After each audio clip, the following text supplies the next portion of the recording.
Lights on. Welcome, everybody, to our regular town board meeting, November 13th, 2025, and this is Wood, please rise. Pledge allegiance to the flag of the United States of America and to the republic for which it stands, one nation, under God, indivisible, with liberty and justice for all.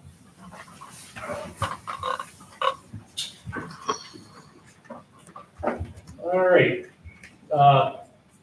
Quickly, just want to congratulate Councilman Valteri and Councilman Christian for being elected in the recent election. Also to Kim Jensen and Tom McGrath, who ran a very good campaign. They kept the issues, which is good. It's what's good for Brunswick. So, you know, we all do this for our community, and you know, we try to do the best, and you never know. So I've always said the town is very, very town politics, very, very close to the people. So it's nice to have people support the incumbents and got out and vote and everything. So congratulations, gentlemen. Thank you. Thank you. All right. We'll move right into business. Yep. Minutes of previous meeting. Regular town board, October 9th. And we had a special meeting. Preliminary budget, October 23rd. And, excuse me, November 6th. Oh, the 23rd, yes, I know, sorry. for the budget. Yep. And then public hearing, local law number 1 of November 6th. And then our public hearing, the preliminary budget, was November 6th. So all those minutes. A motion I'll make it. to approve. Do I have a second? I'll second. All in favor? Aye. Aye. All right, at this point, Deputy Town Clerk, Vinnie, you got a report? Mr. Cleo? All right. The town clerk this month, we received $451 in dog licenses, $225 in easy passes, 70 in marriage licenses. We also received 430 with death of marriage licenses. The community center raised $2,555. The recycling center made $2,497, while the recycling office made $756. We got $69.33 from the bingo proceeds.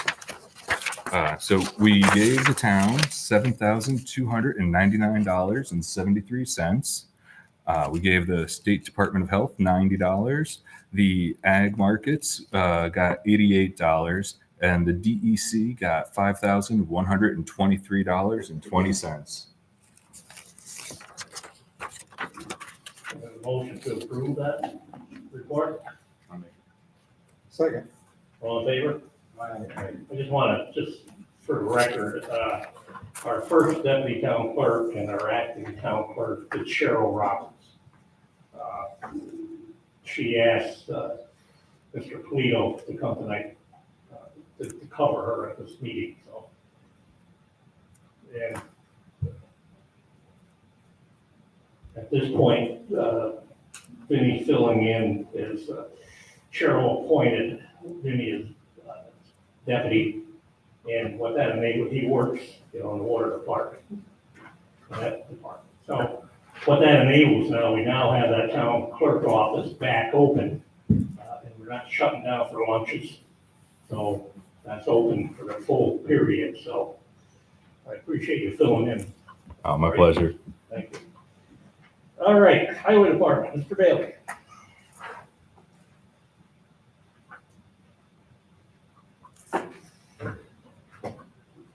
Mike on? October highway report, and brush pickup, 6 men for 7 days doing a normal brush pickup. Patching 5 men for 4 days, recycling, pulling dumpsters that got filled during the month. One man for one day doing that. Shop work is a big term, putting plows on, working around the shop, fixing things. Over the last month, we put our plows and sanders together, getting ready for the winter season. We had 5 men for 6 days doing that so far. We had 1 day of roadside mowing, 1 day of ball field mowing, that was late in October, just finishing up the last of the year. The big issue this month, of course, is picking up weeds. We've been picking up weeds. We've got 2 crews of 5 men each, and they've been out for 11 days so far. With them, we have a bag crew going, 2 men with each crew, running around picking bags up. We're very up to date on all the leaf pickup. We're actually finished up a sweep through the town today, which would be the second or third time. It's been kind of boring for what we're doing these days, because it's just putting trucks together, getting ready for snow, getting rid of the leaves before they get all turned white. That's kind of my report. Okay, entertain a motion for Mike's report. I'll make it. No, sorry. All in favor? Aye. Mr. Bradley.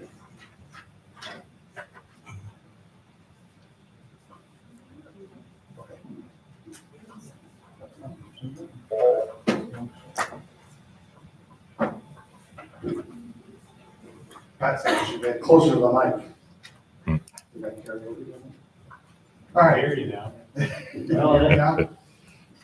I tell you, Verizon's gotten really bad, because it is just that commercial all over again. Every time you're on, it's like a delay at these towns. You're always saying, can you hear me now? Oh, yeah. All right. Water and sewer report for October 2025. The Vanderheiden Dam, as you know, has been drained. Reichenberg would like to get going to finish the end of this project. We have a bit of an issue. There's a liner that has to go into the lower drain. And because there was a mismatch of material, the liner that was spec'd does not fit the application precisely. So we're trying to iron through between the engineering firm and the manufacturer and everybody else that the liner that's specified will actually work in this application. And the key thing it gets down to is that the specification said is that everything around this pipe was deteriorated with the liner hold on. Well, where the problem resides is in the new plastic pipe section that's encased in concrete. So will that fail? I think not in our lifetimes or anybody that's in this room's lifetime. So it's another exercise in, I guess we'll get it resolved so we can get this project done. Okay, time on that? When the Duncan yesterday, a gentleman came up and said, what's the matter with the water? Can we fill it? Yeah, no, it's, we're hoping within the next couple of months to get this all. We can do this, we can do the lighting in the cold weather because it's steam, cure it and everything else. So it actually comes in refrigerated trucks. So it's the cold doesn't impact getting the lighting. It's just making that final decision so that we can go ahead and pour the water. Once we do that, then we'll progress much more. Still working with the folks down there, Quick Checks and Marie's Views to resolve stormwater issues. And very difficult with their engineering group and with Quick Check and everything else getting the answers that, what I would call appropriate answers. There are a lot of runaround. So in the maintenance agreement, when we put our stormwater maintenance agreement together, we're just going to have to work in some guarantees into that whole thing so that, if it does not perform as everybody claims it's going to perform, then they're going to have to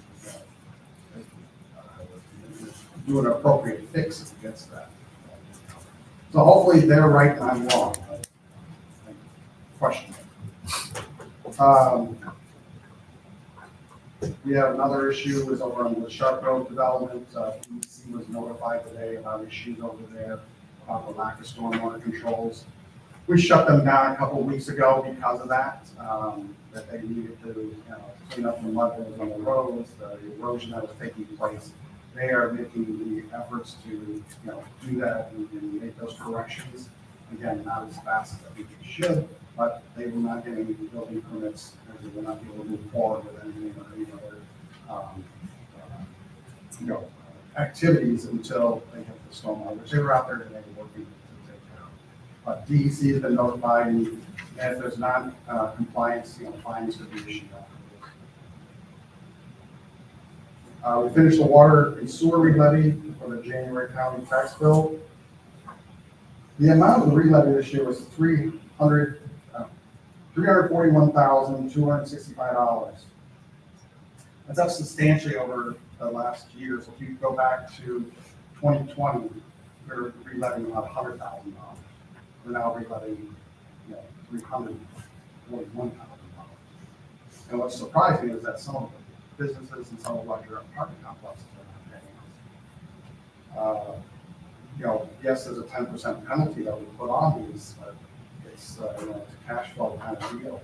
We need to account for this, and we're working on tight margins ourselves, and it's nice having money in our account versus having to wait for the county to make us whole or better. Is 10% by state law? No, we set that. That's what crossed my mind to reduce that number to try to get better compliance. We can discuss the economics because I also looked at we're actually earning a little bit more on the penalty side, although we don't have the cash flow. We're actually earning more money than if we put it in the bank account. So it's kind of a two-edged sword, but always better to have money in your pocket versus somebody else's. So, because if a company or whatever is declared bankruptcy, that is a forgivable debt. So we do not collect on that if somebody does not pay us to declare bankruptcy.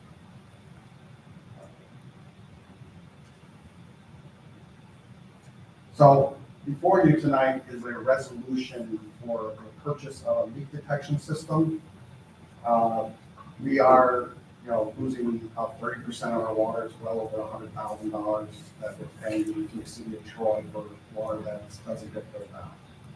So as one of the things that just recently we had a break in Springbrook. It's a 6-inch was not showing. 6-inch cracked around. It was over 100,000 gallons a day. But it's difficult to say how long that was going for. Was that going for a week or was that going for 2 months? The summer was very difficult because it's dry and kind of anticipating numbers being up for that reason, but it can also be up because we have this leakage. So, and we know we have another leak that we have to try to narrow down on, that's not showing over on Creek Road, which hopefully we'll be able to get to next week and figure out exactly what it is. Road traffic's been horrendous trying to figure out where the actual leak is located. This like a daily So download to the computer? So what this system is, it's a acoustical leak detection system that's basically listening for sound vibrations on the system.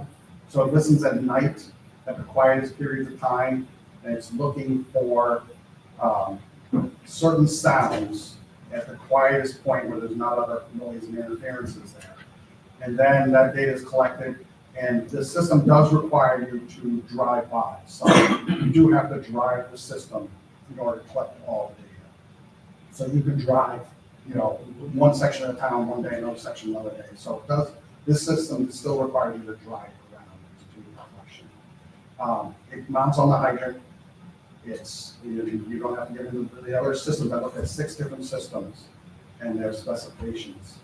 And the folks that have developed this particular system right now, the company's called 64 Seconds.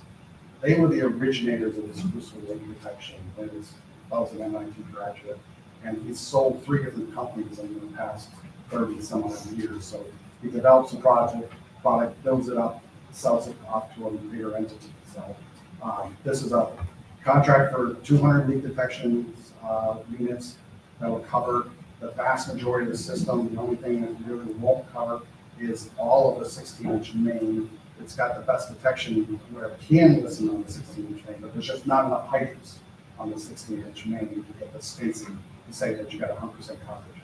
But we expect 100% coverage in all the other areas of the town. So you gotta drive around, go by 200 fire hydrants? Well, we cover a lot of area. We cover a lot of area in the day. I covered the city of Troy when we did this in the city of Troy. We would just think with technology, Oh, yes, We can yes, build it into. yes, if you want to pay more money, let's get Okay. started, let's get off to, let's save some money and let's make some money so that, you know, we can then step it up from there. But right now, the data collection will be drive-by, same way that we did with drive-by. Is there an upgrade with these monitors to that type of At system? this current point in time, no. And I have not inquired to see if that's in the. Bill, can you just for the record, talk to people about I know you gave us a chart where you looked at 6, can you just sort of itemize what the 6 systems were and why you feel this one is the best choice? I know maybe you're. Yeah, if you'll let me just do that. Yeah. Don't you know that by heart? No. I do. I got lots of other things in my head. I understand. So we looked at a company called Ecologics. We actually have the original, not the, I had a leak detection listener from Ecologics. These are all very reputable firms. They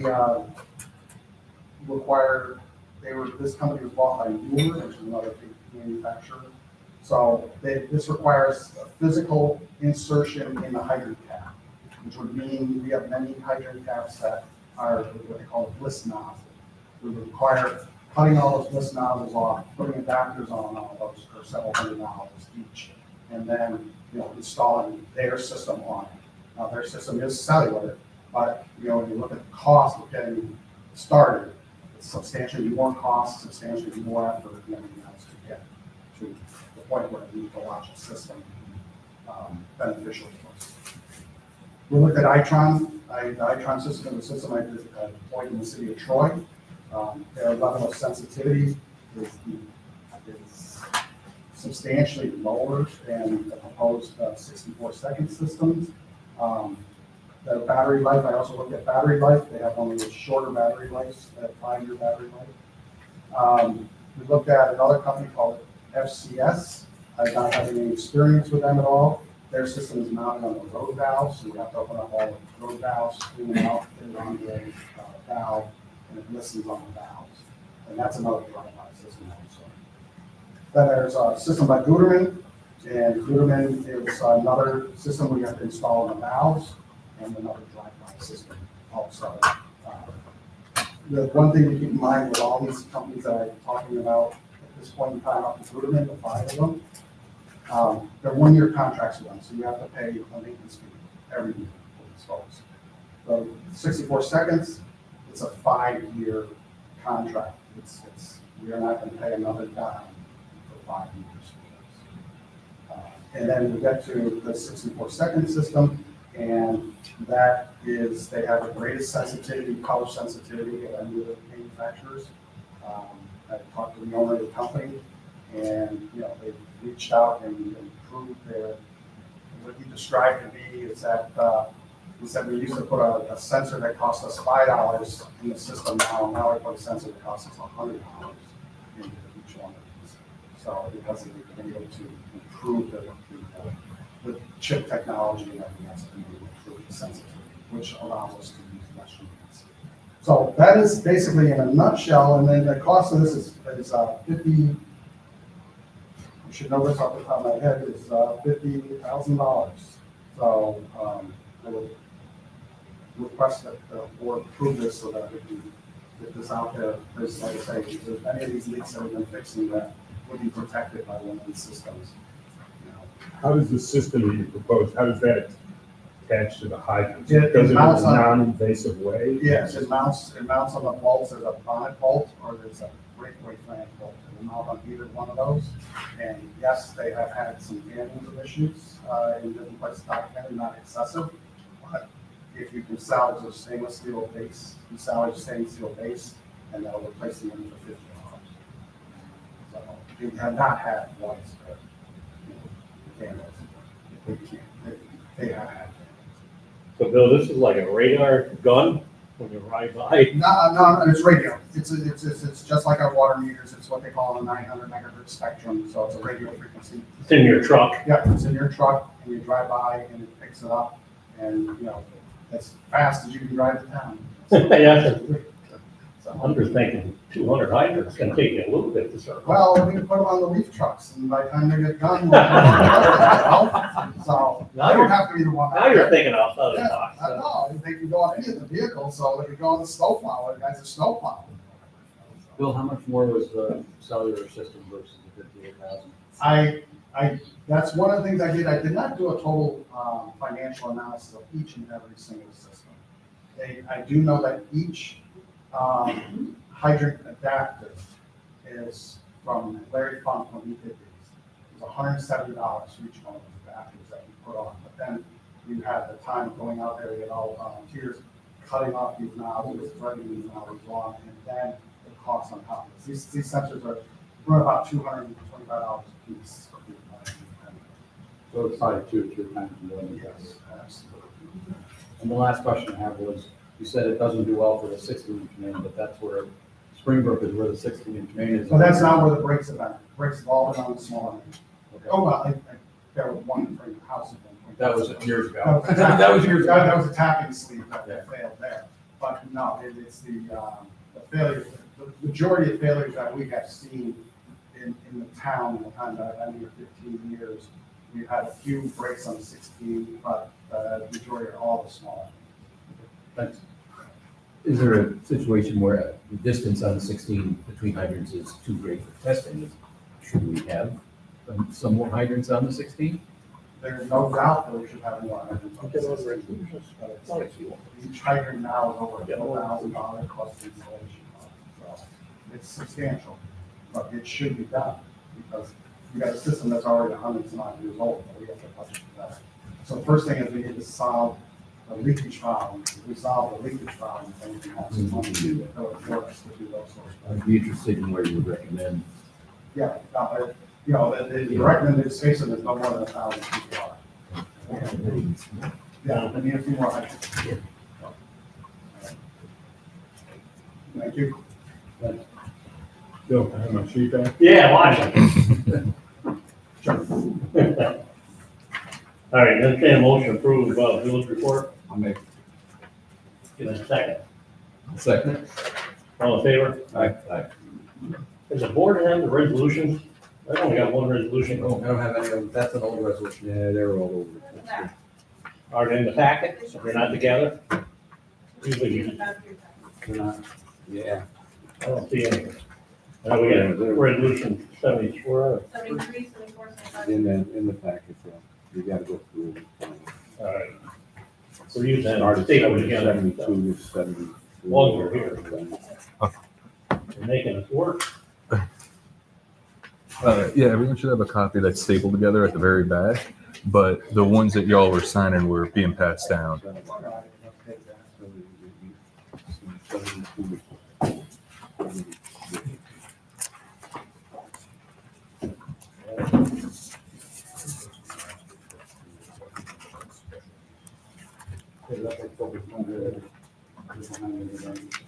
Behind in November, 6 minutes for the public hearing. Okay, as long as we got it. so. All right.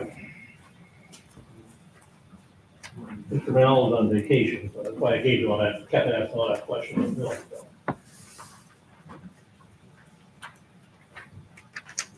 Town historian, Trace, come on up.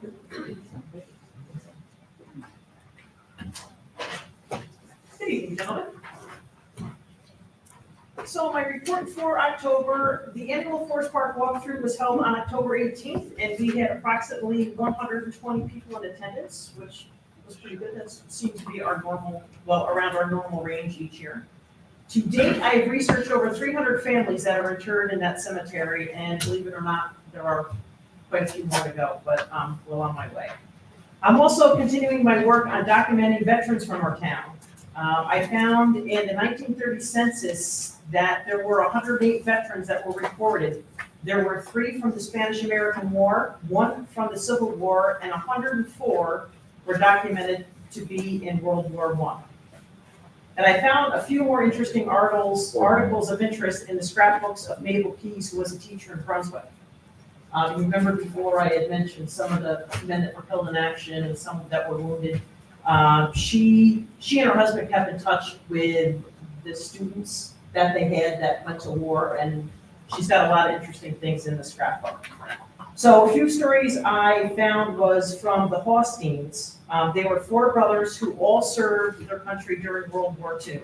There was John, Albert, Max, and George. Their father was the pastor at the Brunswick Presbyterian Church on White Church Lane. John, the oldest, served in the Army as a technician 5th grade. Albert served as lieutenant in the Merchant Marines, helping to ensure vital supplies reached the Allied forces overseas. Max, a second lieutenant in the Army Air Corps, was a pilot, and on his 22nd mission, his aircraft caught fire, forcing him to bail out just before it exploded. It took him 4 days to find his way through hostile ground. He safely reached friendly territory in the British Isles. His brother George was also in the Army Air Corps as a staff sergeant, and he served as a tail gunner and an armorer on a B-24 Liberator bomber. During his third mission over Germany in September of '43, his aircraft went missing. He was captured and spent 8 months as a prisoner of war in the German POW camp before being liberated. All four brothers returned home. Nice. And then we had Captain Dayton Van Duzen. He served as a chaplain in the Army during World War II and was also the pastor of the Gilead Lutheran Church. On December 20th of '44, during the battle for Leyte in the Philippine Islands, he performed acts of extraordinary courage that earned him a Silver Star. During a fierce engagement, a rifle platoon came under heavy enemy fire and several soldiers were wounded in an open field. Without hesitation, Chaplain Van Duzen was the first to volunteer to help recover the fallen. Moving into the exposed area under intense enemy fire, he reached the wounded and assisted in evacuating them to safely. Even after the soldiers had been removed from immediate danger, Chaplain Van Duzen stayed in the field, fully exposed to administer first aid and provide spiritual comfort for the injured and dying. Very good. That was great. All right, motion, gentlemen, I'll make it. Okay. all in favor? All right. Tracy, you did another outstanding job out there that day. Oh. You arranged for the weather to be nice and everything. Oh, it was a very nice day. We only had one day that it never rained, it was only a sprinkle, so we've had very good luck for a while. Good. And also our former town historian, Sharon Zanker, was part of it. She was. So thanks both of you ladies. All right, Tom, recycling board. Good evening. The recycling report for October. Blue bags purchased at the center, 356 at $3 for 1,068. Blue bags purchased from vendors, 600, $1,530. Purple bags purchased at the center, 176 at $2 for $352. Our metal light iron, 1.91 tons at 145.6 gross ton for $248. Auto batteries, 1.87 tons at 25 cents a pound for $935. Dale cardboard, 4.48 tons at a penny a pound for $89. Miscellaneous large and small appliances, we had 7. 4 ACs, 8 tires, 1 micro for $164. That gave us revenues $4,386. General expenses, the refuse landfill, 21.06 tons, and $130 a ton plus for $2,737. Single stream recycling, 12.81 tons at $100 a ton for $2,322. CEE recycled, that's covered electronic equipment, 2.2 tons with it's no charge, but we were charged $26 for a smoke detector. So And Freon removal, ACs, we did 40, dehumidifiers 16, water coolers 2, for $307. And that gave us expenses of $5,392. The total amount recycled in landfill for October was 44.33 tons. That's up. The smoke detector, because of the lithium ion battery? Right. Yeah, someone just dropped it.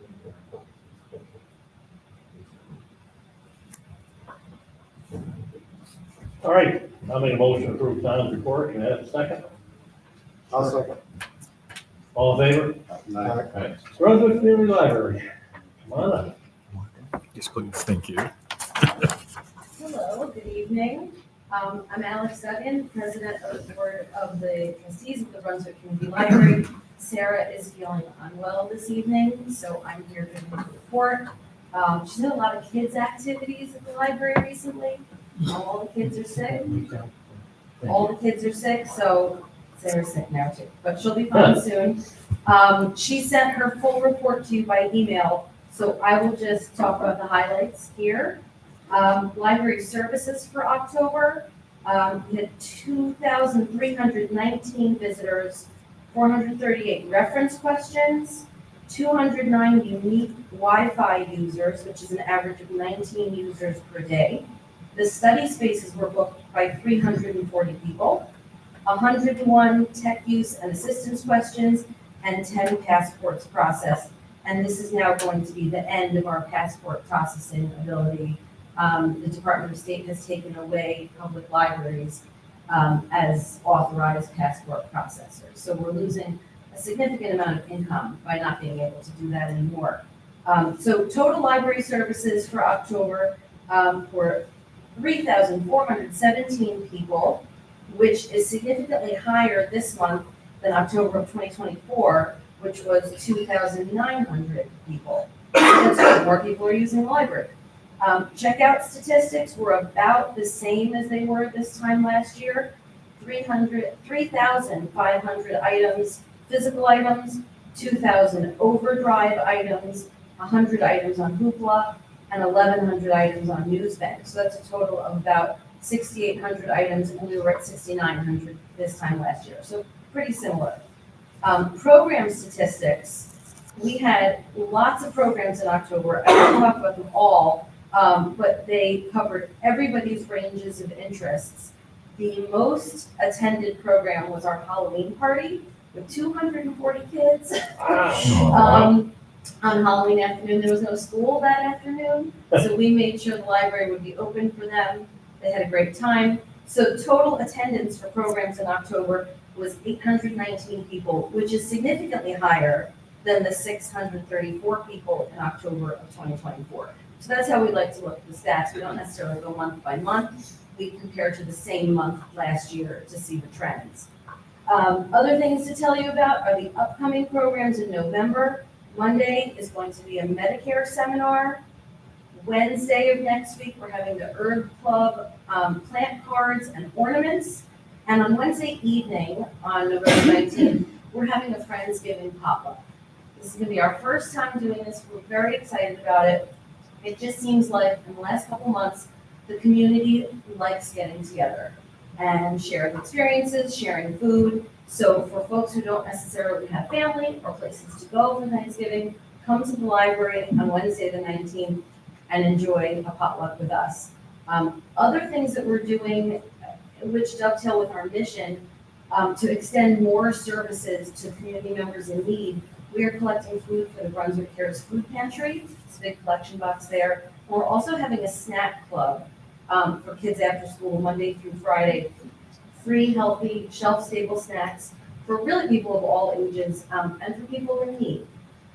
So those are wonderful new programs that Sarah has implemented. In general, we really appreciate being able to serve the town, and we're able to do that because of the funding we get from you. So thank you for continuing our funding this year and giving us the little increase that you did. It is so helpful. It lets us do what we do and do it well. So Sarah doesn't always say it because she's an employee, but for me, representing the board, I can say how important it is to have your support for our work. So look for our holiday postcard in the mail this year. We're doing a little bit of cost savings. We're not doing our traditional letter. We're doing a postcard for our fundraising holiday mailer. So that'll be coming soon. And finally, I will just say happy Thanksgiving to everybody. So we're grateful for you. Thank you. Thank you. Any questions? You did real well coming off the bench, Well, filling in there. so. not my first time. No, I was gonna say that, so. Yes. Good So answer. I'm not gonna hand this to you. You already have it and it has all my scribble on it. So Thank you. say good Thank evening. you. Thank you. We appreciate the kind words also. Oh, thank you. All right, Vinnie, we got resolutions, starting with number 73. 72. 72? 72 is that last. That's last one. That's last, but that's it in there. That's for your reference. What? 73 and 76. That's a town budget.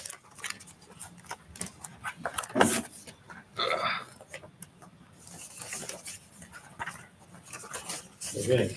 Yep. Yeah, well, you want it? Sorry, had a lot of duplicates over here to go through. So, starting with 73. Yeah. All right. You good? I am resolution number 73 of 2025. Resolution directing re-levy of unpaid vacant building registration fees. Alfred? Gordy, Jim and Gordy? Yeah. I want to read the, Oh, sorry, do I keep going? for all, resolution was offered by Council Sullivan, seconded by Council Christian, and then, Do we the roll. got to do the roll call. Oh, I'm sorry. Roll call Tiffany, or Council Tiffany, Aye. Gordy, Yeah. Councilman Christian, Aye. Councilman Sullivan. Aye. Councilman It's all- Valenteri, Supervisor Harrington. Aye. Thank you. Not a problem. You got 74 lined up? I do. Oh, there we go. Nope, it skipped to 75 on me. Thank you. Sorry. Resolution 74, resolution adopting proposed local law authorizing the town board to override the tax levy limit for fiscal year 2026. I'll offer it. All right. I'll second it. Now you do the roll call. All right. Councilman Sipperly? Aye. Councilman Christian? Aye. Councilman Sullivan? Aye. Councilman Ballesteri? Aye. And Supervisor Harrington? Aye. All right. Is there, we want to explain this one? Why we overrode it? Put you on a spot for you or Becky?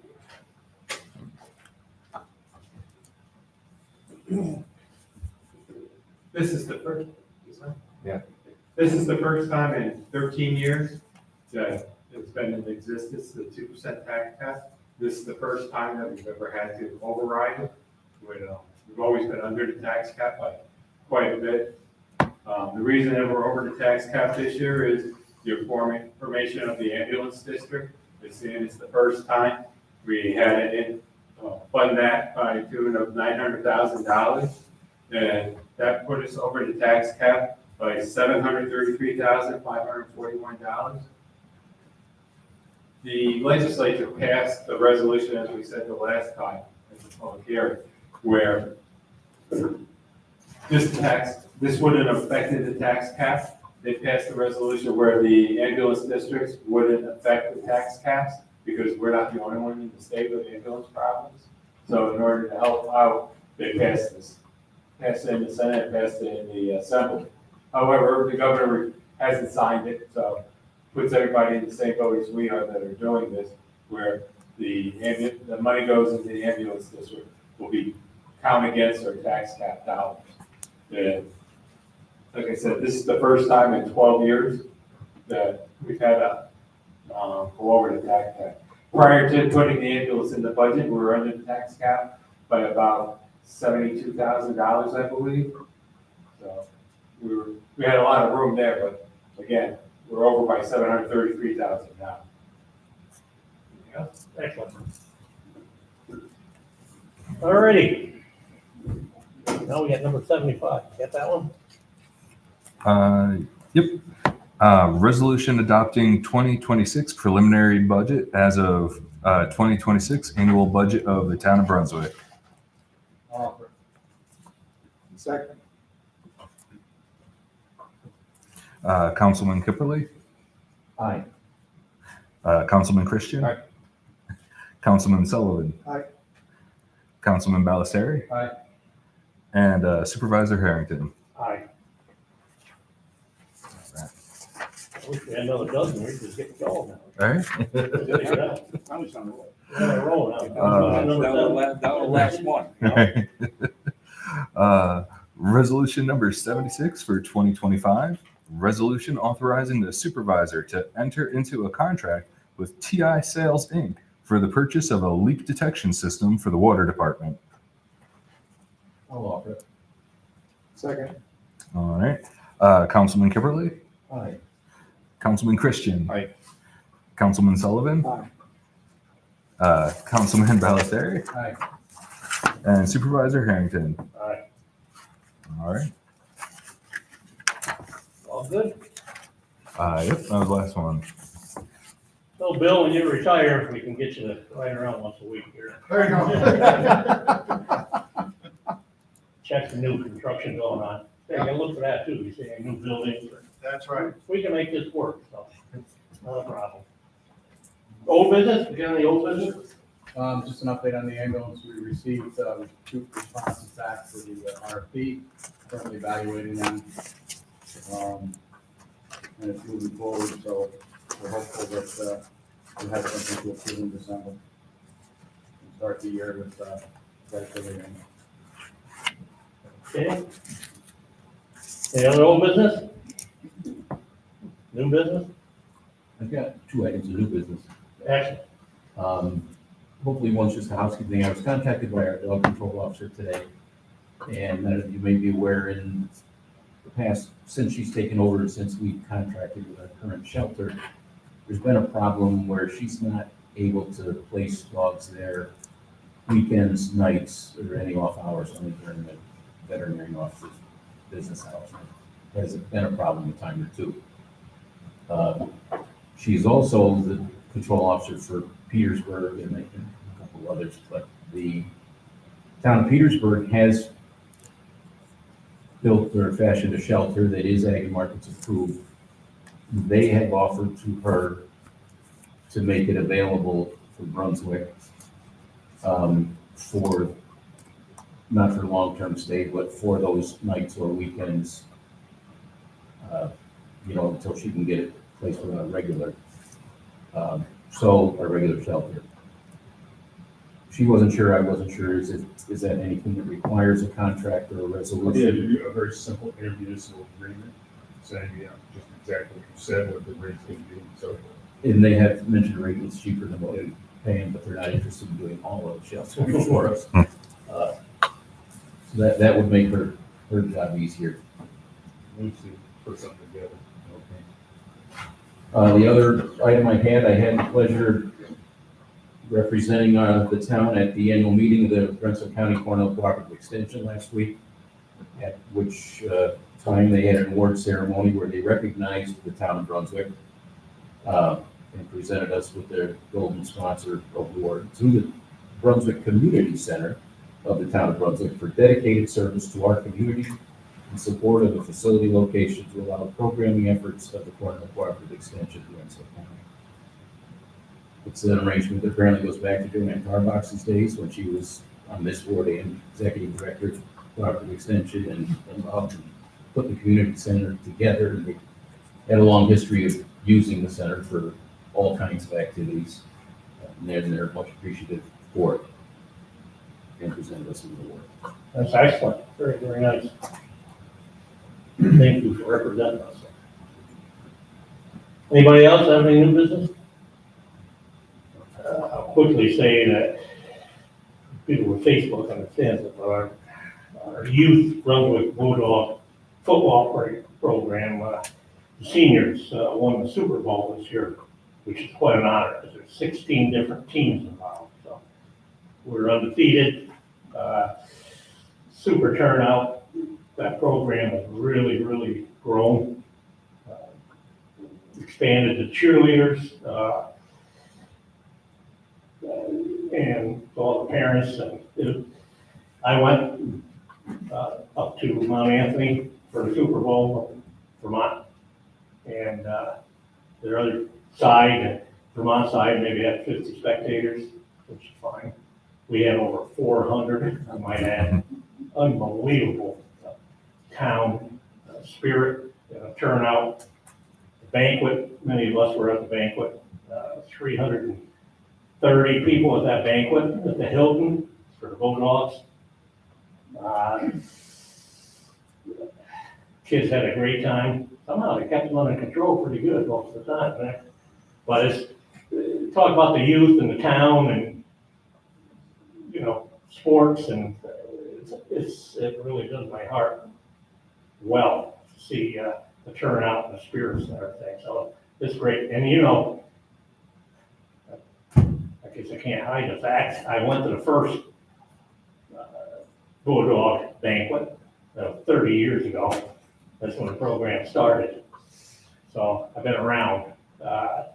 And I run into so many people that come to me and say, I was involved with Bulldogs when I was a kid. In the meantime, we got 2 or 3 kids, So just whatever we do, the library, summer concert series, sports, so on. I'm leave something out, but Summer beach. well, no, the beach, swimming lessons for our kids, and employing like 140 youth. We got a lot of good things going on here in Brunswick, and people very much appreciate the community, and it's nice. So, thank you. All right, warrants, I make a motion to pay our bills. Second? all in favor? Aye. Any comments from any visitors? Like to come forward? Come on up. Creaky bones, sorry about that. Put that thing back down again. Hi, I'm Mike Bowman. I have a couple of comments. I agree with you, Brunswick is a great place.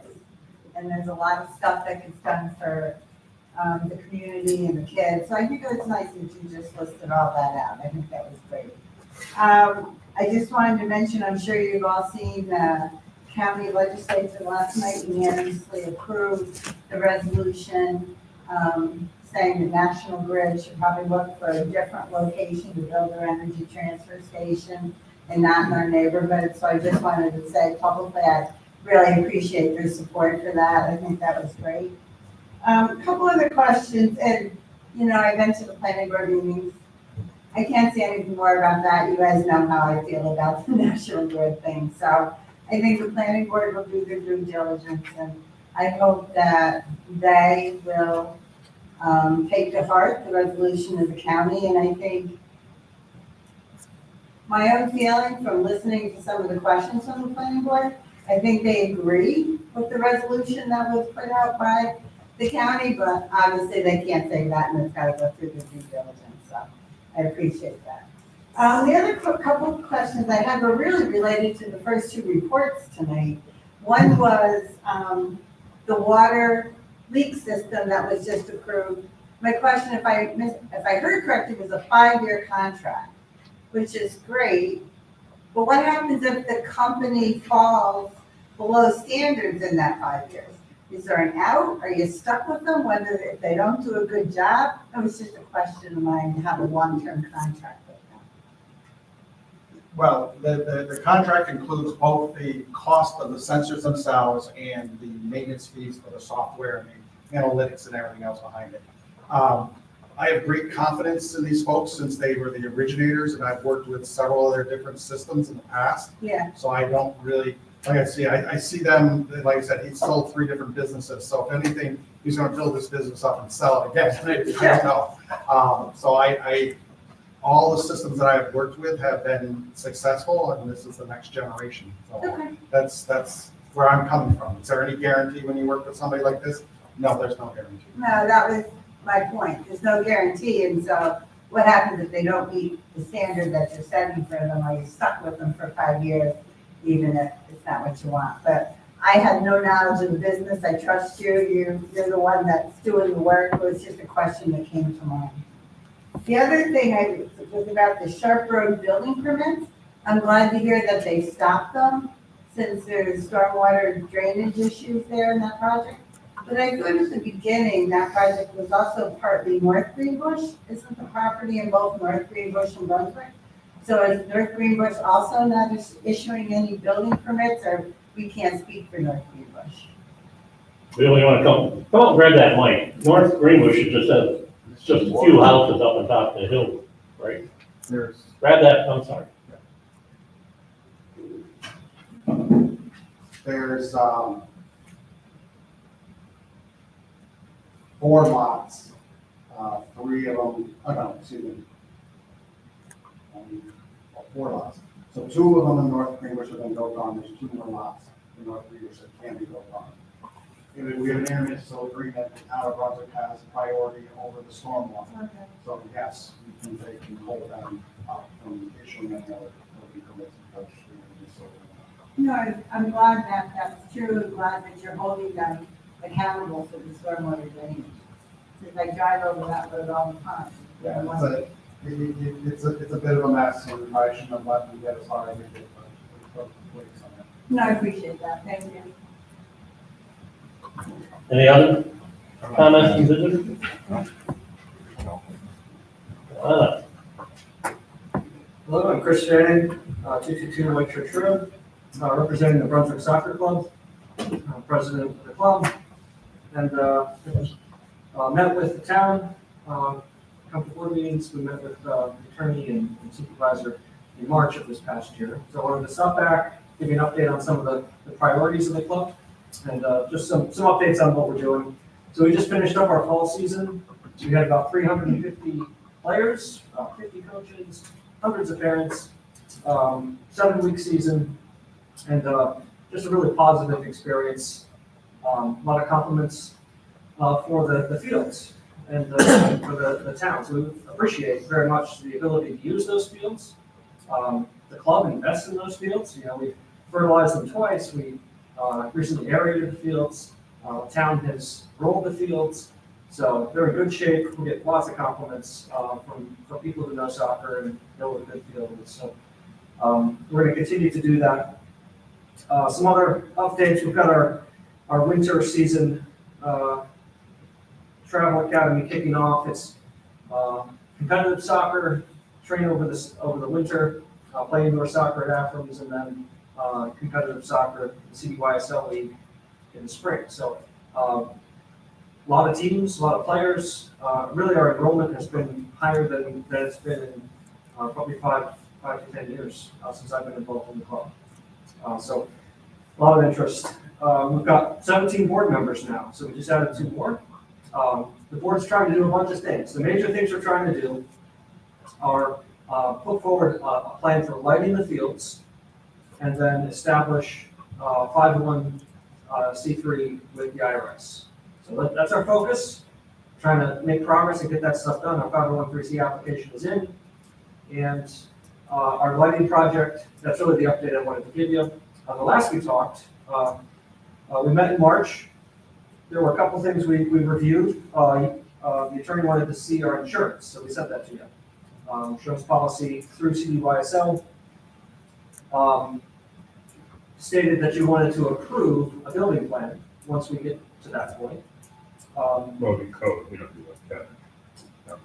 Yeah, the town has to look at it, make sure it's to code. And then somehow establish a license for use of the field. Like, we use these fields, we've used them for 40 years. At some point, maybe there's a handshake agreement, but maybe if we move forward on a significant development project, we want to have something written down.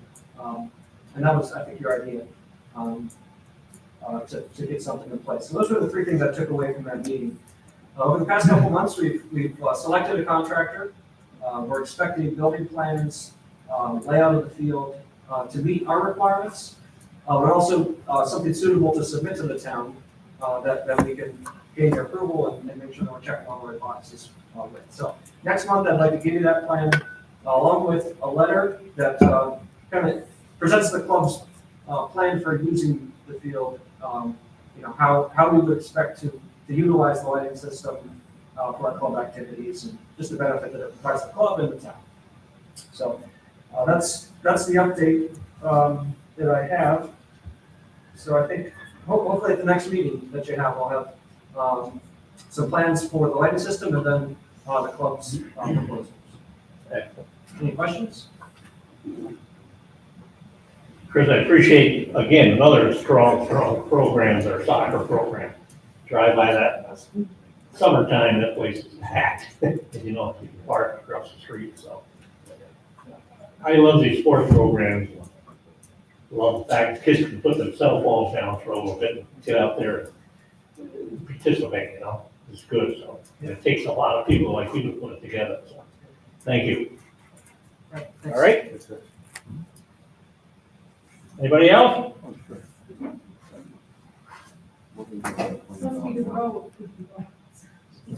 Tip that down a little bit, maybe. Hi, Mary Ellen Adams, Brandon Shores, is that working? Congratulations to the gentleman that won the election. I'm coming back with things that I've said before, and I'm just asking that you take notice of our town. I think we all agree, we love Brunswick, we've got wonderful things here. But I'm just asking to take a look at our town in comparison to other towns and what's going on across the state, across the country regarding solar. We talked about revenues, we've got a healthy budget, that's great. Contracts come up on and off, and I think Sue's comment of making sure that in contracts there's accountability, so that if somebody isn't doing what you want, you have a way out without making a big, long legal battle about it. Their scope is identified and the expectations or failures, if they occur, you have a way to get out of it. Traffic, I'm gonna bring up again, just, I had the pleasure of being rear-ended on Hoosick Street, right in front of DeCarlo's, when I was standing still, stuck in traffic. So even though there was no personal injury, I can attest to what that means as far as money, time, and all that other stuff. So I think there's still more conversation. I know you're working on things, and I've requested a meeting with you so we can share some ideas. In looking at other towns and how they operate, the comprehensive plan is a really key thing for the backbone, for the planning board, the zoning board, and for the framework. And I think you guys have been on here a very long time. When we started and where we are now is very, very different. I'm not sure I understand the resistance to updating our plan, and I'm going to ask you again to go back to that. I've explored some resources. Our budget is healthy for a moderate cost for that, although there may be other ways to fund it. I look at the wall that's being built on Hoosick Street. We were starting to look like New Jersey, not like a beautiful rural town with a nice entranceway. And I think we have to take the opportunities, and we really need to sit back and I give accolades to all the great programs. I mean, soccer, my kids, my grandkids, I'm on the soccer field a lot. It's kudos to the Tamarack football and that. But I think we have to make sure we're still looking at areas that we can improve. So I'm gonna come back to the comprehensive plan and looking at traffic because I think there's a few other things that can be in the pipeline regarding both of those. Then my other question is more for Pat. I missed the public hearing. I thought it was I think I got here at 6 and it was 5:30 or something. And I was like, wow, I got here early. I realized what it was for.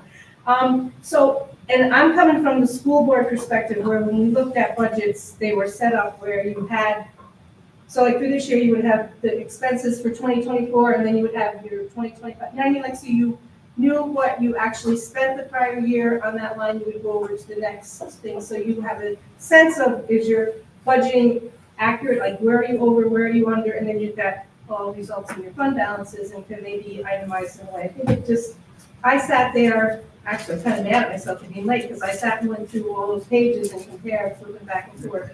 So I think that just it just helps people to take a look at it. And then Mr. McLaughlin says we don't have he's lowering taxes, so he's lowering his piece of tax on our tax bill, right? Isn't there a spot that says county? So he lowers that and we. There's two spots that have the county on our tax bill. So our taxes my check doesn't get lower, but so are we absorbing that because our costs that go up are buffered by what he brings down? Is that how that works? Well, we haven't raised taxes, but there's two pieces of the county tax bill on there. The one that he has up in roads and everything like that. And then there's a second piece, it's a chargeback, they call it. And what that is for kids from Brunswick that go to like a SUNY school, we pay for that. So that part goes up and down. So when he says he's lowering taxes, he's lowering the taxes on the county portion, but not on the chargeback portion, which is So we balance out, it's kind of like. pretty much. Okay, that's what, I appreciate to a degree what he's doing, but it's a little false advertising from his perspective. All right, that's it, and I look forward to sitting down and going over something. How many years were you on the school board? 9. 9 years? I got on when Troy was in we have a $9 million deficit. So I gotta ask you this, you were there for 9 years, did you ever lower taxes? No, because you can't in school district. Yeah. No, I'm not asking to lower. You can't on the school? No, Yeah. because you're doing students, that I learned, because you feel it's all, we learned. We had a $9 million deficit. We went So to- school taxes are gonna go up every year no matter what, right? Is that what you're telling me? Well, I think what you're gonna find is between your contractual and things, and it depends on state aid, it depends on the budget. I'm just saying, because that's what I get hit with all the time.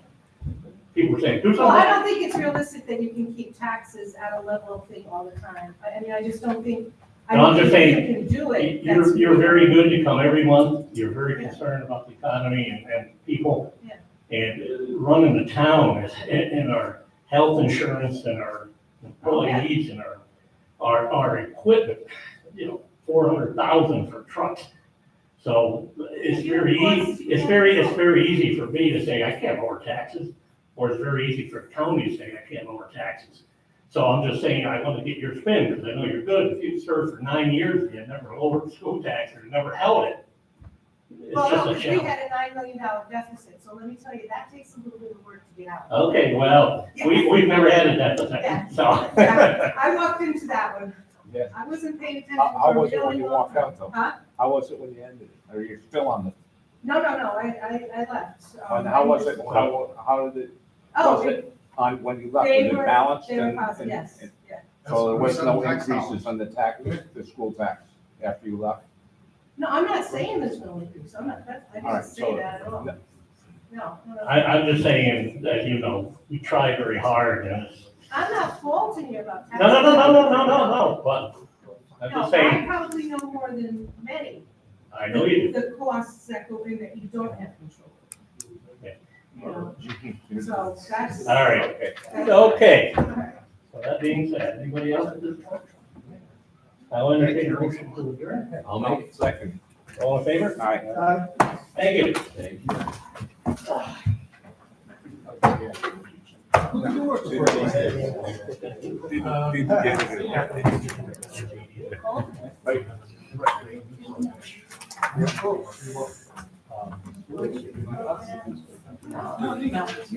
No.